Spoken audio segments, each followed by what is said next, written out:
Alright, hello and welcome to the Five Guys Burgers and Fries presentation. My name is David Limita. These are my team members. You can see it on the screen. I'll be starting with an introduction to our company. So, a little bit of history. Five Guys opens up in Arlington, Virginia in 1986. I'm going to have to use my notes a little bit. In 1986, Jerry and Janie Miller, along with their sons, would found a small burger shop on the outskirts of D.C. It was an out-of-the-way place, leaning on the side of yet another American strip mall. A very forgettable place. But what it would become would be anything but that. Over the course of the next 35 years, they would grow their brand to be one of the world's biggest burger shops in the world. But now, in 1986, they had but the one shop, and a mission, to sell the world's best burger, closest they could get. And as time went on, people began to see what Five Guys were doing, and they took notice. They found that this company was creating a burger that was a little bit different. It was unique. They decided to do things a little bit differently. So it was that during the late 1900s, they grew to be 5 locations. And in 2001, they maxed out to 5 locations in the DC area. But this would not be the end of the Five Guys story. Instead, they made a decision here that would go on to change what Five Guys was to the world. In 2002, Five Guys began franchising. This was a big decision for them.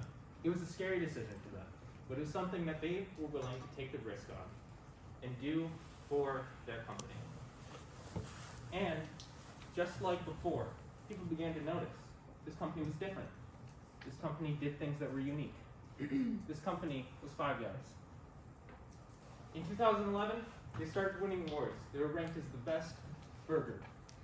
And, importantly, for their marketing, Obama showed up. He just ordered a cheeseburger. He's like, hey, this place is great. They won another award in 2012. And they have been continuing to get awards going into the future. Now, in the present time, 2022, Five Guys has expanded to 1,700 locations worldwide. And they continue to do so. These locations are not just in the US. They have decided to expand into the Asian markets, the European markets, to the Middle East, and even far off places like Canada. With that, I hand it off to Will to talk a little bit about our competitors. So this is our case study competitor analysis. So Shake Shack is one of Five Guys' main competitors.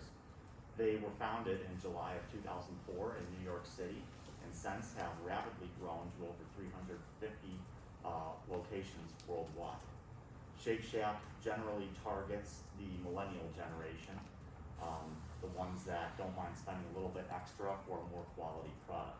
Whereas Five Guys usually targets people who value a more traditional dining experience, more consistent dining experience. Shake Shack offers a far wider variety of menu options than Five Guys, which is why Five Guys is more traditional.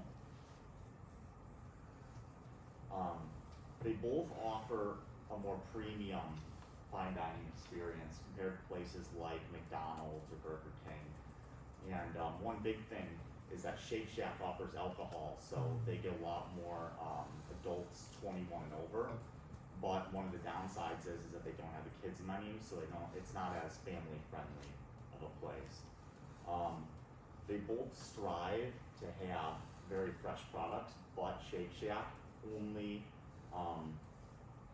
doesn't freeze their Shake Shack does freeze their fries, whereas Five Guys doesn't freeze anything, so everything there is very fresh. And now I'll hand it over to Megan. So the new product that we decided to implement is a black bean burger. And a black bean burger is made out of black beans, breadcrumbs, and veggies. And the reason we decided to implement this was because they don't have an option for vegans. And say you're going out with a group of friends and you are vegan, and you guys want to go to Five Guys, but they don't have an option for you guys. So, you are more likely to find new restaurants to go to. So by adding this product, we are not only adding it to the menu, but also adding to our customers. And to get this product moving, we will have a trial in some of our restaurants where we know that there's a lot of vegans, and try it out, see if it works, and if it does, then we will add it to more. And I'll hand it over to Paige. Alright, so how many of you are vegetarian or have a vegetarian or vegan friend? Okay, so many of you. And how many people, if you are vegan or vegetarian, have trouble finding stuff at fast food restaurants to eat? Okay, thank you, Patrick. So with our black bean burger, it is $7.50 $7.50, and compared to Shake Shack, they have a mushroom burger, and I think it runs around $6.50. But with Five Guys, I think it is important to charge a little more based on the quality of the burger. It will be made in-house. They pride themselves for having 2 slices of tomato on each sandwich and a good slice of lettuce. Of course, if you don't want it, they'll take it off. But with the black bean burger, most people aren't going to be having like a shake with it or fries or something because they won't be the vegan or vegetarian option. And then for promotion, of course, there will be the in-store signs. Just like they have the fries promoted from where they're made and stuff like that. With this border, that's how you find the signs. And then on social media, they are dipping their toes a little bit into Facebook and Instagram and Twitter. So promotion on those platforms would be beneficial, as well as word of mouth. That's what they pride themselves with. And their loyal customers who have friends and family that want a vegetarian or vegan option, they'll share it and say, hey, will you come with me to Five Guys? They have this black bean burger now. So implementing our new products, so we're going to start in bigger cities that have a higher vegetarian population or vegan population, places like New York, LA, Seattle, Chicago, places where there's a high volume of those people, so we can get real reviews from real people, and we know how to, like, we know what they want and what needs to be changed. We'll be advertising this a lot through social media. As we're starting to get new into this, we want to partner with public figures, social media influencers, famous people who are well known as vegan or vegetarians, and get their honest opinion. Five Guys really appreciate transparency, and we want those people's honest opinions on our new product. And as well, we will be doing bi-weekly reports of our product to see how much we are selling, so we can evaluate the demand for our product. We can see how much it's costing us if we're making a product, and continue to see if this is worth it. If it's doing well in these cities, then we can start to expand further into smaller cities, and then eventually make it into an international product as well. And I will hand it back off to David. Alright, thank you. So, SWOT analysis, strengths, weaknesses, opportunities, threats, you know them, you've probably done them. This is for Five Guys and how it relates to the best bean burger that there ever been. So, strengths. We have quality ingredients here at Five Guys. You've heard us talk about it already. The 2 tomatoes on the burgers. That's just the beginning. They do a whole ton of stuff like that. And the customizability is a really big thing. A lot of people really love that about Five Guys. Just looking through the reviews, you can tell that this is one of the things that they really like. Also, one of the assets that Five Guys has that really sets it apart is its many locations. Of course, not as many as you would see in another fast food restaurant, McDonald's or so, but still it is a massive advantage compared to, say, a mom and pop's place, which is really the level of quality that they really want to compete at. So, next, weaknesses. I give this one a 3 out of 10. They don't have, they have a few weaknesses, but overall, these really aren't that bad.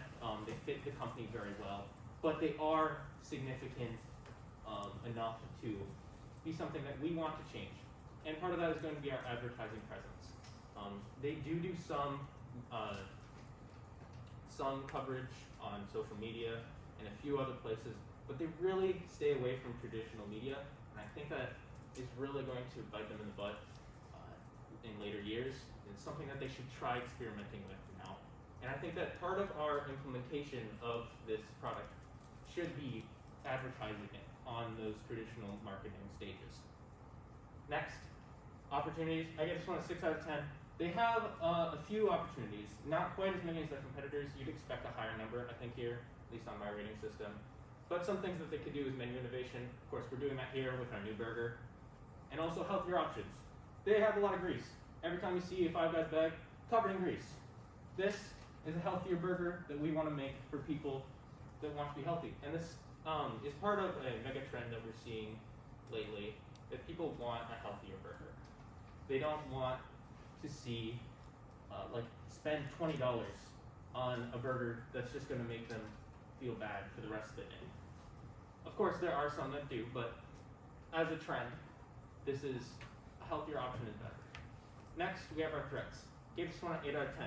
There are a lot of threats in this market. There's a lot of people. Most of this is coming from the competitors because constantly we are seeing that In-N-Out Burger, Whataburger, Shake Shack, they're up in their game. They are on Five Guys' tail, and some places they're even in front of them. Another big thing for Five Guys is tarnishing their brand. It's what they sell their burgers with is their brand. If they tarnish their brand, they really don't have much. If you go to Five Guys and you get a burger that isn't quality, you're probably not going to go to Five Guys for a while, if at all. So, and our last threat is supply lines. A big thing with Five Guys, when you're looking at it, they are highly dependent on their supply lines. More than other companies, because they source their materials from only a few farms. Their potatoes, for example, they only come from 2 states in the US. And it would be 1 if they grew potatoes there all year. And that's just one of the things.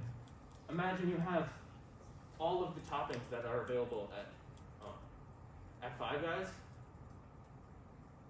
You have a lot of different supply lines, and they're only coming from a few suppliers. With that, that is the end of the SWOT analysis and the end of this presentation. I thank you all for listening. Thank you for considering our project the best bean burger that there ever been.